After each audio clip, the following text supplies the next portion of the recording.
안녕하세요, 이균입니다. 마케팅 자료 분석 제14주차 강의를 시작하도록 하겠습니다. 오늘의 강의 주제는 데이터 마이닝입니다. 이 강의록은 최정호 강현철 교수님의 강의록에서 발췌하였음을 알려드립니다. 데이터 마이닝에서 이 마이닝이라고 하는 것은 광산에서 어떤 광석을 캐는 것을 마이닝이라고 이야기하죠. 마이너를 광부라고 이야기를 합니다. 즉 데이터 마이닝은 대규모로 저장된 데이터 안에서 통계적 규칙이나 패턴을 찾아내는 것입니다. 다른 말로는 KDD라고 하기도 하는데요.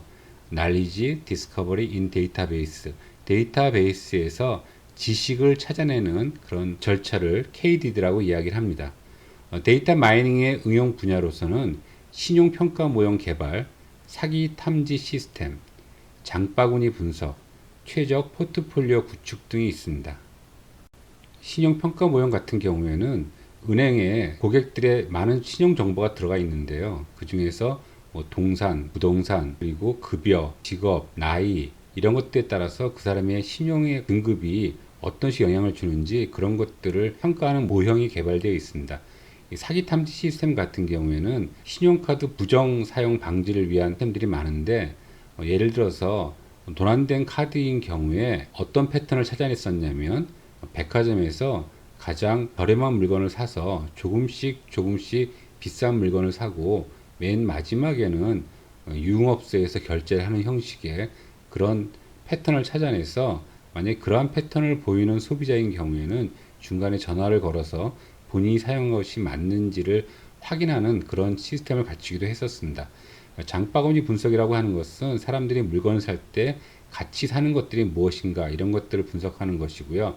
최적 포트폴리오 같은 경우에는 어떤 식으로 투자를 해야지만 굉장히 효율적인 투자를 할 수 있는지 그런 것을 구축하는 시스템입니다.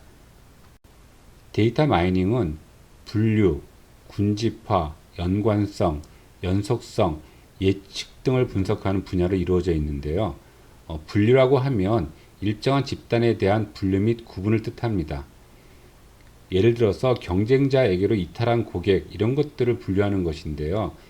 이탈 고객 분류하는 것이 굉장히 큰 이슈가 되고 있습니다. 여러분들 집에 IPTV를 보고 있는 집들이 많죠. 여러분들 3년이 의무 가입 기간인데 그 기간이 다하면 다른 경쟁사로 이동을 하면 많은 혜택을 받을 수가 있습니다. 그래서 3년쯤 됐을 때 가입되어 있는 IPTV에 전화를 해서 제 의무 가입 기간이 얼마나 남았냐 문의를 했더니 저한테 얼마라고 알려준 다음에 바로 아무런 조건 없이 5만 원 상품권을 보내준다고 하더라고요. 그래서 제가 그것을 받고서 몇 달간 더 기한을 연장한 적이 있었는데 대부분 경쟁자로 이탈할 고객들이 가장 먼저 하는 행동이 자기의 의무 가입 기간이 얼마나 남았는지를 알아보고 그리고 어떤 혜택을 줄 수 있는지를 문의하는 행위라고 합니다. 이제 그런 것들을 데이터 마이닝을 통해서 알아낸 것이죠. 다음 군집화는요, 구체적인 특성을 공유하는 군집으로 나누는 것입니다. 예를 들어서 유사한 행동을 하는 집단으로 구분하는 것인데 고객들 중에는 가격을 중요하게 생각하는 고객들이 있고요. 서비스를 중요하게 생각하는 고객이 있고 또 브랜드를 중요하게 생각하는 고객들이 있습니다. 그 고객들 간에 어떠한 행동이 많이 다릅니다. 그러한 것들을 데이터 마이닝을 통해서 알아내는 것이죠. 연관성 분야는 오늘 우리가 공부할 내용인데 동시에 발생하는 사건 간의 관계를 정의하고 있습니다. 예를 들어서 장바구니 안에 동시에 어떤 제품들이 들어가는지 그 제품들 간의 관계를 규명하는 것이죠. 그리고 특정 기간에 걸쳐서 어떤 사건이 발생하면 그 다음 사건이 연속적으로 발생을 한다 하는 이런 연속성을 분석하는 것이 있고요. 패턴을 기반으로 미래를 예측하는 그런 예측 분야도 존재하고 있습니다. 오늘 우리는 그 중에서 연관성 분석에 대해서 공부를 하고자 합니다. 연관성 분석은 어소시에이션 룰이라고 이야기를 하고 있는데요. 하나의 거래나 사건에 포함되어 있는 항목들 간의 관련성을 파악하는 것입니다. 그래서 둘 이상의 항목들로 구성된 연관성 규칙을 만들어내는 것입니다. 이러한 규칙을 만드는 행위는 탐색적 자료 분석 방법을 사용하고 있습니다. 탐색적 자료 분석이라고 이야기를 하는 것은 고급 분석 방법이 아니라 아주 기초적인 통계 분석 방법을 이용한다는 뜻이죠. 그래서 이러한 데이터 마이닝 중에서 이 연관성 분석은 굉장히 가장 쉬운 방법 중에 하나라고 볼 수가 있습니다. 예를 들어서 어떤 사람이 쇼핑 카트에 이러한 제품들을 가지고 왔다라고 생각을 합시다. 윈도우 클리너, 식기세제, 오렌지 주스, 바나나, 우유 2개. 자, 그렇다면 이 사람은 먹을 것과 그리고 청소용품들을 샀습니다. 우리가 이러한 쇼핑 카트를 보면서 이런 생각을 할 수가 있죠. 오렌지 주스와 식기세제를 구입한 사람이 윈도우 클리너를 또 구입할 그럴 확률은 얼마일까? 우유를 구입한 사람이 바나나도 같이 살 확률은 얼마일까? 바나나는 또 어떤 브랜드를 구입할 것인가? 식기세제를 어떤 곳에 위치시켜야지만 판매고를 최대화할 수 있겠는가? 이런 것들에 대한 의문들이 생길 것입니다. 어떤 제품을 같이 팔 것인지, 어떤 제품을 어떻게 진열할 것인지 이런 것들을 연관성 분석을 통해서 알아낼 수 있다는 것이죠. 연관성 규칙을 좀 더 알기 쉬운 형태로 구조화시키면 다음같이 설명할 수 있습니다. 어떤 항목들의 존재가 다른 항목들의 존재를 암시한다는 것을 의미합니다. 예를 들어서 신발을 구매한 사람이 양말을 같이 구입하는 것, 또 최근에 구자를 정리하고 이유를 상담했던 사람이 한 달 뒤에 거래를 중단하는 것이요. 자, 이러한 연관성 규칙은 우리가 해석하는데 주의를 하셔야 됩니다. 이것은 원인과 결과가 아닙니다. 신발을 구매했기 때문에 양말을 산다. 신발을 구매하기 전에 양말이 없었던 것은 아니죠. 신발을 사면 반드시 양말을 구입해야 되는 것도 아닙니다. 하지만 신발을 구매한 사람이 양말을 사는 경향이 우리한테 보인 것입니다. 직접적인 인과관계가 아니고 품목들 사이의 상호 관련성입니다. 구자를 정리하고 이율이 어떻게 되는지를 상담을 했습니다. 구자를 정리한 것이 거래 중단의 원인이 된 것은 아니죠. 하지만 구자를 정리하고 이유를 상담했다는 것은 옮길 생각을 가지고 이것저것 알아보고 있는 중이었죠. 이러한 행위와 거래 중단 행위가 연관성이 있다라는 것입니다. 인과관계가 아니라는 것을 여러분들이 염두에 두시기 바랍니다. 연관성 규칙에 의해서 우리가 어떠한 규칙을 찾아내면 그것은 굉장히 유용한 결과일 수도 있고요. 별로 쓸데없는 결과일 수도 있고요. 그리고 설명할 수 없는 결과일 수도 있습니다. 가장 많이 언급되는 결과로서 이러한 결과가 있습니다. 목요일 소매점에 기저귀를 사러 온 아빠들이 맥주도 함께 사간다. 왜 그럴까요? 듣고 보니 그럴듯하기도 하죠.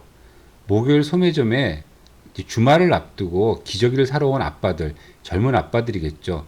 아주 어린 아기가 있기 때문에 주말에 놀러 가기가 힘드니까 집에서 지내야 되는데 집에서 애를 보면서 지내려고 하면 너무 무료하니까 스포츠 경기도 보고 술도 좀 마시면서 그렇게 지내야 되겠죠. 그래서 기저귀와 맥주가 함께 팔리는 그런 결과를 발견한 것입니다. 그래서 기저귀 옆에 맥주도 같이 진열해서 매출액을 올렸던 사례가 있습니다. 그것이 마케팅 전략상 매우 유용한 결과를 도출한 경우죠.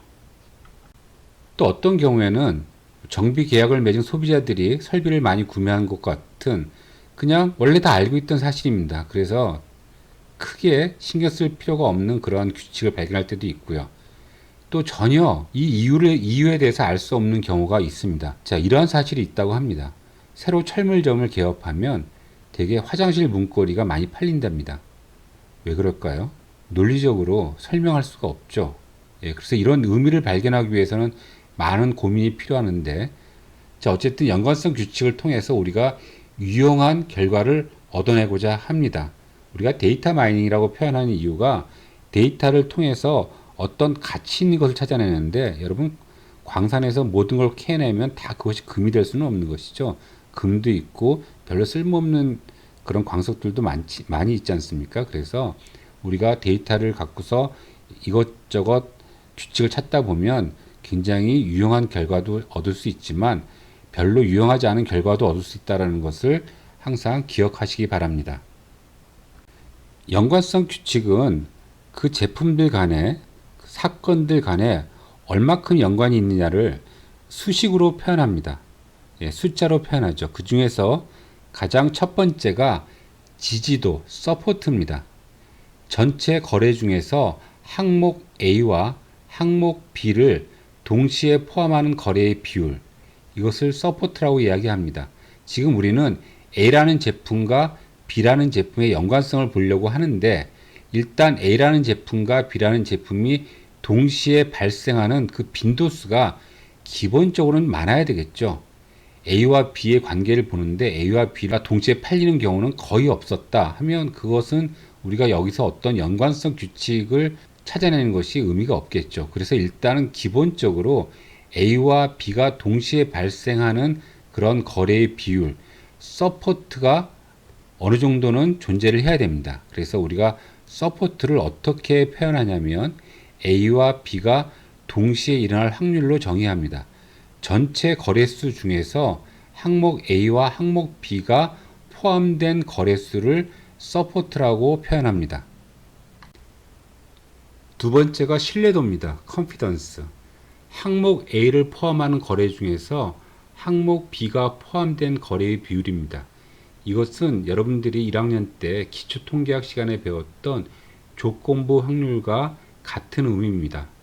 A가 일어났다는 조건 하에서 B가 발생할 확률이죠. A가 일어났다는 조건 하에서 B가 일어나는 경우는 이 경우밖에 없습니다. 그래서 전체 A 중에서 A와 B의 교집합이 발생하는 거라서 우리가 confidence는 A에서 B로 가는 confidence는 A 중에서 A와 B의 교집합, 이렇게 표현을 하는 것이죠. 그래서 항목 A가 포함된 거래수 중에서 A와 B가 동시에 포함된 거래수, 이 비율을 신뢰도라고 이야기를 합니다. 자, 이 신뢰도가 없다는 이야기는 A가 포함되면 B도 동시에 포함될 확률이 높아진다는 뜻이겠죠.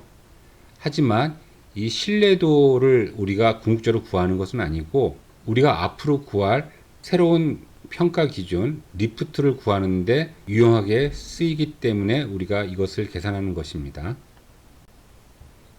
지지도와 신뢰도를 계산하는 예제를 한번 보도록 하겠습니다.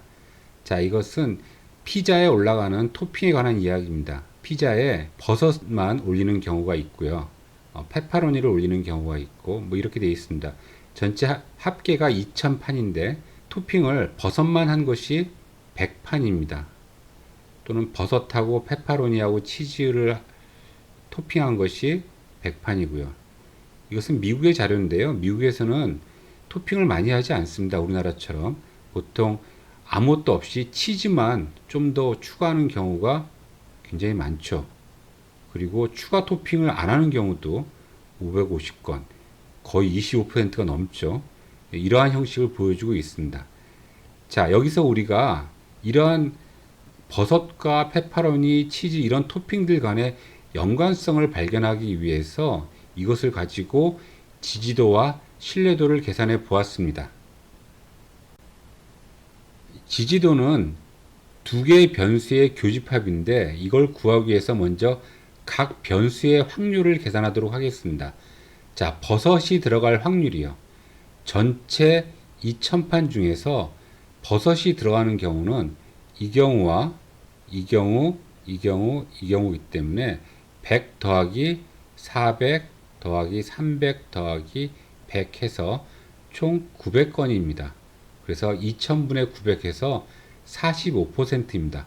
버섯이 들어갈 확률은 45%입니다. 자, 이런 식으로 각 개별적인 조합의 확률들을 계산을 했습니다. 자, 그리고 버섯이 들어가는 경우에 페페로니도 들어가는 지지도를 먼저 계산해 보도록 하겠습니다. 교집합의 확률이죠. 동시에 들어간 경우는 이 경우하고 이 경우, 즉 400 더하기 100 해서 500건이 되네요. 즉 25%입니다. 2000개 중에서 500건이기 때문에 4분의 1, 25%가 되고 있습니다. 나머지도 다 똑같은 형식으로 계산을 했습니다. 자, 그러면 이번에는 신뢰도를 계산해 보도록 하겠습니다. 버섯이 들어간 경우에 페페로니가 들어갈 경우요. 자, 그러면 먼저 버섯의 확률을 계산을 해야 되겠죠. 버섯의 확률이 45%였고요. 45. 그 중에서 A와 B가 동시에 들어갈 확률이요.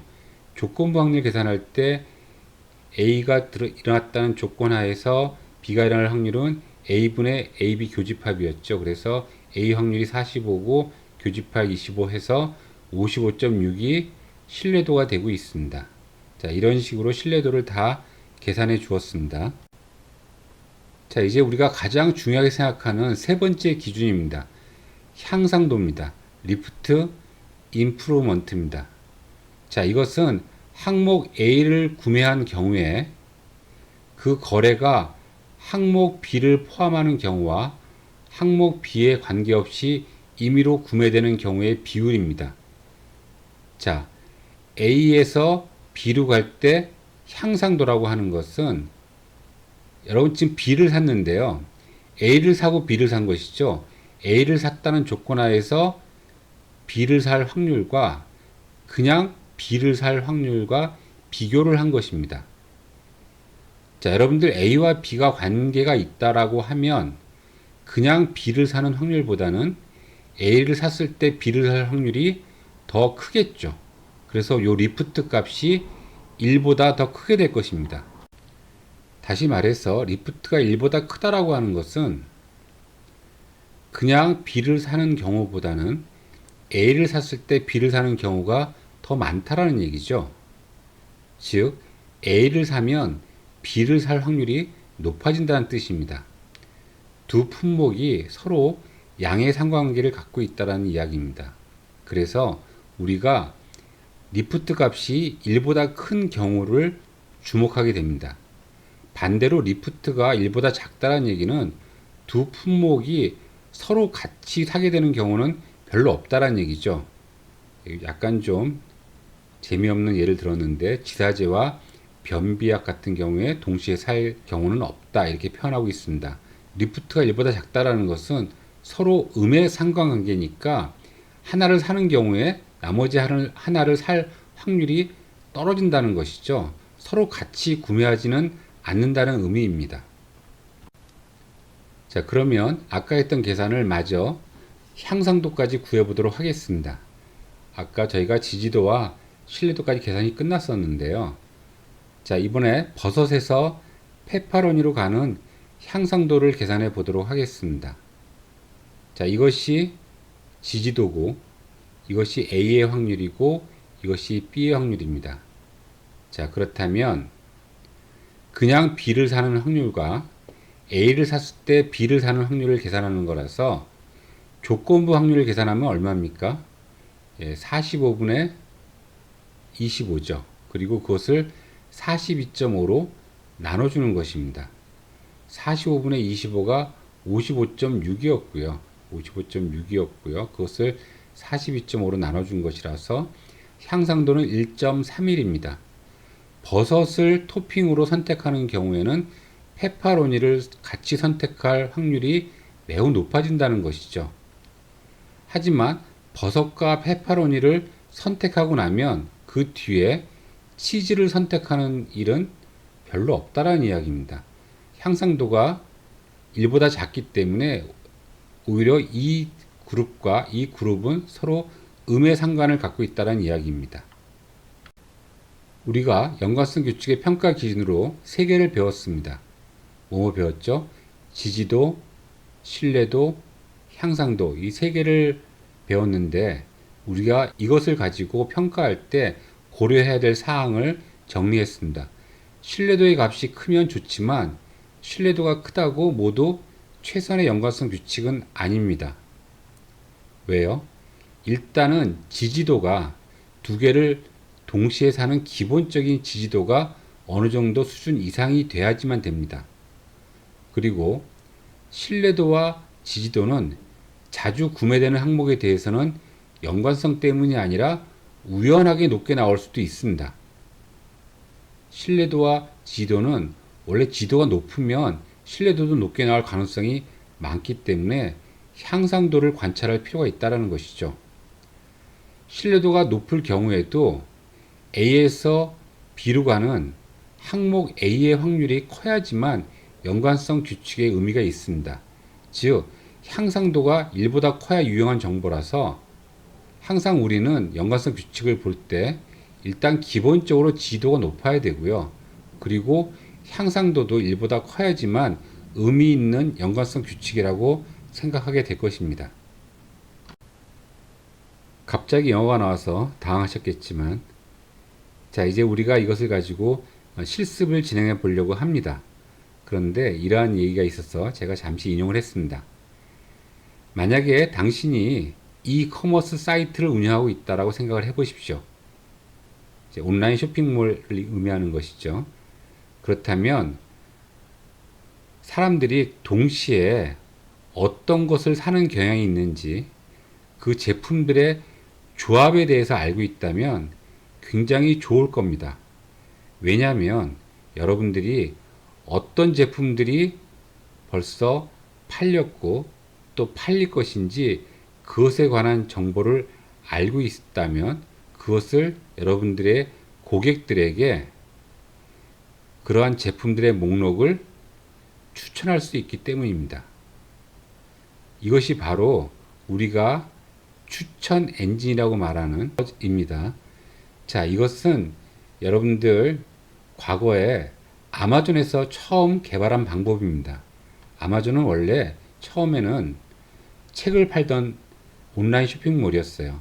제가 거기서 책을 주문했더니 다음번에 제가 접속을 했더니 아, 네가 지난번에 이런 책을 샀지. 그런데 네가 관심을 가질 만한 이런 책이 있는데 한번 볼래? 이렇게 책을 추천해 주더라고요.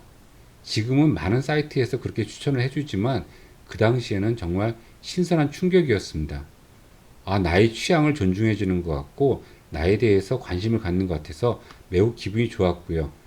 그러한 결과로 아마존은 지금 복합 온라인 쇼핑몰이 돼서 지금 현재 최고로 미국에서 가장 규모가 큰 복합 온라인 쇼핑몰이 되었죠.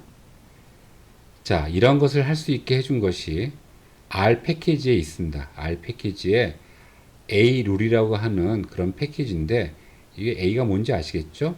어소시에이션입니다. 예. 연관성 규칙이라고 하는 패키지를 만든 사람은 미카엘 마이클이죠. 헤슬러입니다. 자, 이렇게 라이브러리를 불러와서 우리가 그것을 분석해 주는데요. 그것을 다음 동영상에서 실습을 해보도록 하겠습니다.